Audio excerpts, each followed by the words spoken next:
বেদনাদায়ক ঘটনা। ভাইয়ের ওপরে অভিমান করে গলায় ফাঁস লাগিয়ে আত্মহত্যা করল দিদি। ঘটনাকে কেন্দ্র করে চাঞ্চল্য ছড়িয়ে পড়ল মালদার মানিকচকের নূরপুর গ্রাম পঞ্চায়েতের ব্রাহ্মণ গ্রাম এলাকায়। জানা গিয়েছে মৃতার নাম প্রিয়াঙ্কা সরকার। নূরপুর এসটিবি হাই স্কুলে দ্বাদশ শ্রেণীতে পড়াশুনো করত সে। বাবা উৎপল সরকার। ঘটনা সম্পর্কে জানা গিয়েছে শনিবার ভাইয়ের সাথে ঝগড়া হয় প্রিয়াঙ্কার বলে খবর। রাগ করে ঘরবন্দি হয় সে। ঘরের দরজা বন্ধ দেখে প্রিয়াঙ্কাকে ডাকাডাকি শুরু করেন পরিবারের লোকজন। কোনো সাড়া শব্দ না পেয়ে দরজা ভেঙে দেখেন ঝুলন্ত অবস্থায় রয়েছে প্রিয়াঙ্কা। ফলে চাঞ্চল্য ছড়িয়ে পড়ে এলাকা জুড়ে। মানিকচক গ্রামীণ হাসপাতালে নিয়ে গেলে কর্তব্যরত চিকিৎসক মৃত বলে ঘোষণা করেন।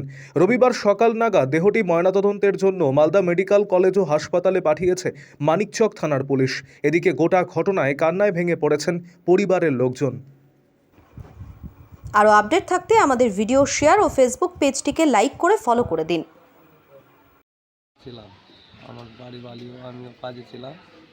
কাজ থেকে এসে ওরা স্কুল থেকে এসে খাওয়া দাওয়া করে ওরা ঘুমিয়েছিল, কেউ পড়ছিল, খেলছিল। এই করতে করতে আমরা যখন সন্ধ্যাবেলা আসছি, আমার ছেলে দেখতে এরকম ব্যাপার।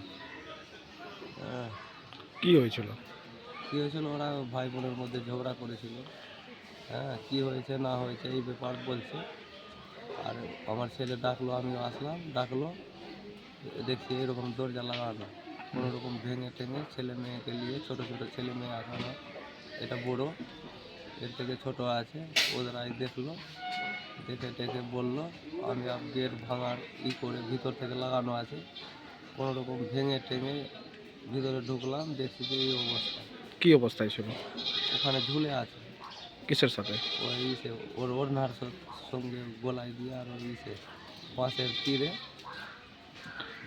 বানা ছিল। কি নাম যে মারা গেছে? কার যে মারা গেছে আপনার মেয়ের? আমার মেয়ের নাম প্রিয়াঙ্কা সরকার। পড়াশোনা করতো? হ্যাঁ, 11-এ পড়তো। কোন স্কুলে?